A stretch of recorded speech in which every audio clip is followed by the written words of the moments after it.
Olá pessoal, tudo bem com vocês? O tema da nossa aula de hoje é possibilidades e probabilidade. Na verdade, nós vamos falar mais sobre possibilidades e vamos só fazer uma introdução aos conceitos aí de probabilidade. Algumas definições de alguns conceitos importantes para probabilidade. Bom, um primeiro exemplo, lançamento de moedas para definir escolhas. Paulo é um garoto de 12 anos de idade. Ele sempre discute com sua mãe na hora do almoço, pois prefere beber refrigerante e não suco natural. Sua mãe já tentou várias vezes convencê-lo de que o suco é mais saudável. Em uma de suas tentativas de convencimento, ela propôs o seguinte: eles organizariam no início de cada mês um calendário no qual colocariam os dias em que Paulo beberia suco e os dias em que ele beberia refrigerante. A escolha seria feita com o lançamento de uma moeda. Se saísse cara, Paulo beberia suco. Se saísse coroa, ele beberia refrigerante. Paulo concordou com a proposta e se prontificou a fazer o lançamento da moeda. Uma coisa meio improvável, assim, imprevisível, né? Eu posso, antes de eu fazer esse experimento, eu consigo prever já quantos dias do mês ele vai tomar refrigerante e quantos dias do mês ele vai tomar suco? Não, não consigo, é impossível. É uma coisa do acaso. Eu vou lançar a moeda, se der cara, vai tomar uma coisa, se der coroa, ele vai tomar outra. Não tem como a gente saber quantos dias ele vai tomar cada um. No primeiro mês do acordo, Paulo ficou feliz, porque ele pôde beber refrigerante mais vezes. No segundo, ele ficou aborrecido, pois teve de beber suco mais vezes. Como eu disse para vocês, é imprevisível, não tem como prever. No terceiro mês, novamente o suco prevaleceu. Assim, ele começou a desconfiar de que a proposta da sua mãe era desvantajosa para ele e resolveu fazer a previsão para o ano todo para se certificar de que era justa. Tá? Então ele começou lá a jogar as moedinhas cara e coroa já pro ano inteiro para saber se seria justo para ele ou não, né? Diante disso, sua mãe lhe disse: os resultados cara ou coroa são igualmente prováveis. Não demorou muito para que Paulo concordasse com ela. Como assim? O que ela quis dizer com isso? Ela quis dizer que assim, as mesmas possibilidades que tem de sair cara tem de sair coroa. Elas são igualmente prováveis. Não tem mais possibilidade de sair cara do que coroa ou mais possibilidade de sair coroa quando sai cara. As possibilidades das duas são as mesmas. Foi isso que ela quis dizer. Por que nos dos 3 primeiros meses, ora Paulo se beneficiou com a proposta, ora não? 30 lançamentos, que seria um mês só, é um número muito pequeno. E, portanto, sair cara ou coroa pode não ocorrer na mesma razão, tá? Não tem como ter a certeza que vai sair 15 dias cara, 15 dias coroa, tá? Ainda mais porque 30 é considerado um número de lançamentos pequeno. Porque ao fazer a previsão para um ano, ele acabou concordando com sua mãe quando disse que os resultados cara ou coroa são igualmente prováveis? 365 lançamentos, é muito mais, né? É mais de 10 vezes, 11 vezes mais do que 30, tá?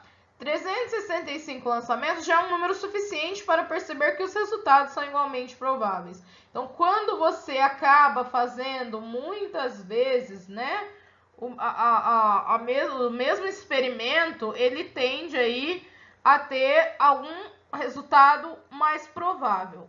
Vamos falar sobre isso. Diante dessa constatação, Paulo resolveu fazer uma nova proposta para sua mãe. Ele não quer mais essa de cara coroa. A moeda seria lançada 2 vezes consecutivas e não uma só. Se o resultado fosse 2 faces iguais, que no caso seria ou cara e cara, ou coroa e coroa, ele teria direito a tomar refrigerante. Se fosse 2 faces diferentes, que seria cara, coroa ou coroa, cara, ele tomaria suco. Será que Paulo fez uma proposta justa à sua mãe? Será que foi justo ou será que foi boa para ele ou para ela, né? A proposta de lançar a moeda 2 vezes consecutivas beneficiou ele ou não? E aí? Vamos ver, né? O que será que é melhor? Ele continuar com o experimento só de uma vez cara coroa? Ou será que é mais vantajoso ele jogar 2 vezes a moeda? Como que a gente organiza um experimento? Porque isso que o Paulo e a mãe estão fazendo é um experimento, tá? Organização das possibilidades e espaço amostral.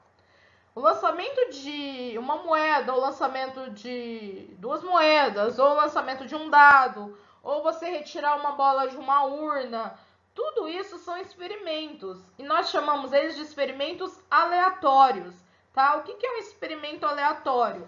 Fenômenos que, quando repetidos inúmeras vezes em processos semelhantes, como foi o caso de lançar a moeda cara ou coroa 365 vezes, possuem resultados imprevisíveis, tá? O experimento aleatório de Paulo foi o lançamento de moedas, que dá 2 possibilidades de resultado, ou cara ou coroa, né?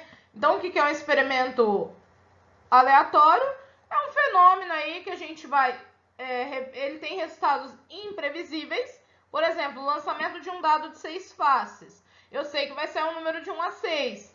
Mas eu não tenho como saber se eu lançar esse dado 10 vezes. Eu não tenho como eu falar que vai sair com certeza 2 vezes o número 3.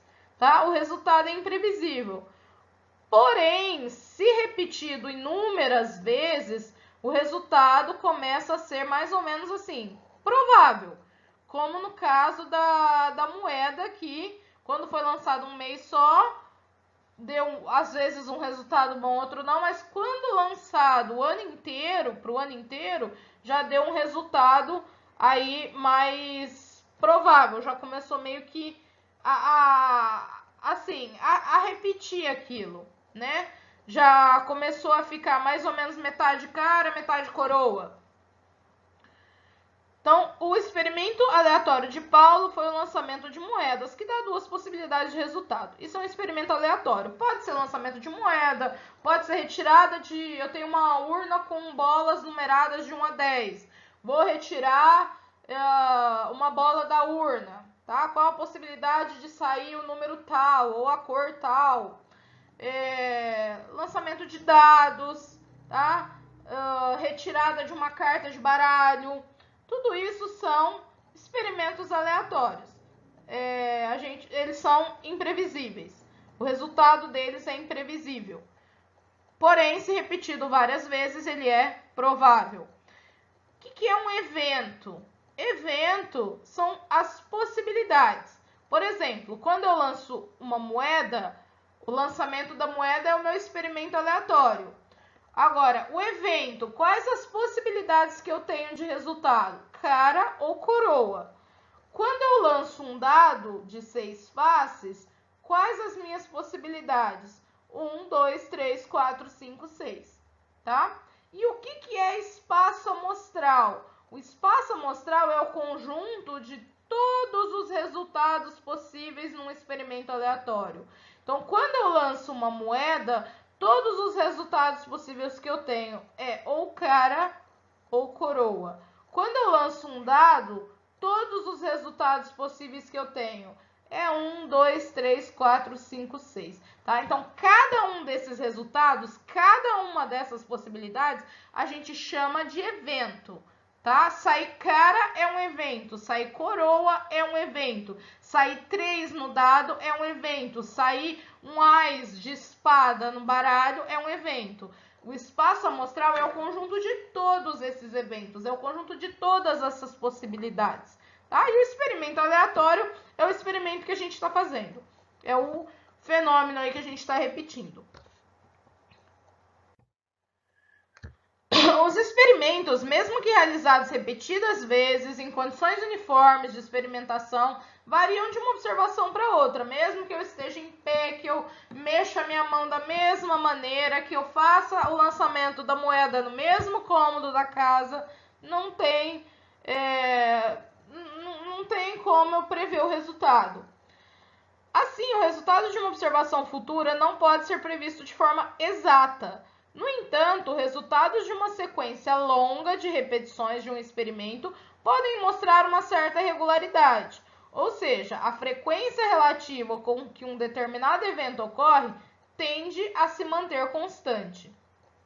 Por exemplo, no caso do lançamento de moedas, à medida que se aumenta o número de experimentos, há uma tendência da probabilidade de sair cara ser de 50%, assim como a de sair coroa também ser de 50%, porque a moeda só tem duas faces, tá? Se fosse uma coisa com 4 faces, seria 25% para cada um, tá?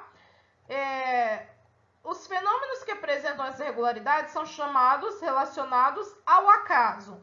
Exemplos de fenômenos aleatórios, experimentos aleatórios, eu comentei com vocês. Obter a face 6 no lançamento de um dado. Acertar os números de um jogo de loteria. Tá? Uma possibilidade muito remota, devido ao número enorme de possibilidades. Assim, é uma probabilidade remota devido ao número enorme de possibilidades aí de números, né? Extrair uma bola vermelha de uma urna com balas brancas, azuis e vermelhas. Tudo isso são experimentos aleatórios, tá? Que são fenômenos aí que são fenômenos aleatórios e dependendo aí da repetição, eles podem mostrar uma certa regularidade, né? No caso do dado, por exemplo, qual seria a possibilidade de sair o número 3? Seria 1 de 6, né? Assim como sair cara lá é 50%, sair coroa é 50%, porque a moeda só tem duas faces. Bom, aqui, esse esqueminha que eu fiz aqui, a gente chama de árvore de possibilidades, tá? Ele facilita aí pra gente montar o nosso espaço amostral. No caso, essa árvore de possibilidades é em relação àquele novo experimento que o Paulo queria fazer para ele ver se ele levava vantagem ou não, tá? Ao invés de lançar a moeda uma vez só, ele pensou em lançar duas para ver se ele tirava vantagem com isso. E aí a gente fez uma árvore de possibilidades aqui com o que ele pensou. Então, assim, ele pensa, para a gente poder montar o nosso espaço amostral, para ver se é vantajoso ou não. Então, assim, ó, o que ele pensou? Eu vou fazer 2 lançamentos. Quais as possibilidades que eu tenho? Eu tenho, pro primeiro lançamento, eu tenho a possibilidade cara e eu tenho a possibilidade coroa. Agora, no segundo lançamento, vamos supor que saiu cara. Saiu cara, joguei a moeda, saiu cara. Agora eu vou lançá-la de novo. Pode ser que saia cara e pode ser que saia coroa. Tá? Então, aqui, ó, já vou colocando aqui no meu espaço amostral. Uma possibilidade é cara, outra possibilidade é cara-coroa. Isso levando em conta que o primeiro lançamento foi cara. Se eu pensar que o primeiro lançamento foi coroa, então eu tenho a possibilidade de sair coroa no primeiro lançamento e cara no segundo, coroa no primeiro lançamento e coroa no segundo. Tá? Essas são as outras duas possibilidades. Coroa, cara, coroa, coroa. Então, quando eu lanço uma vez só a moeda, eu tenho apenas 2 possibilidades, tá? Ou cara ou coroa. Quando eu lanço 2 vezes a mesma moeda, eu passo a ter 4 possibilidades. Meu espaço amostral passa a ter 4 elementos. Ou seja, eu acho que isso não foi muito vantajoso para o Paulo, não. Tá? Porque quanto maiores as possibilidades, menor a chance de ser vantajoso para mim. A proposta de Paulo não o beneficia. Era melhor ele ter ficado com a primeira proposta. Pois de um total de 4 possibilidades, há 2 para obtenção de faces iguais. Tá? Os resultados possíveis são o que a gente colocou aí no slide anterior, que eu montei o espaço amostral. Cara, cara, coroa, coroa, cara e coroa, coroa. Certo, pessoal? Na próxima aula, nós vamos continuar com a probabilidade, tá? Isso aqui foi uma introdução. Na próxima aula, nós vamos aprender como fazer o cálculo da probabilidade de algum evento acontecer. Então, até a próxima aula e espero que vocês tenham gostado e não esqueçam de fazer os exercícios, as atividades propostas pelo professor. Até mais!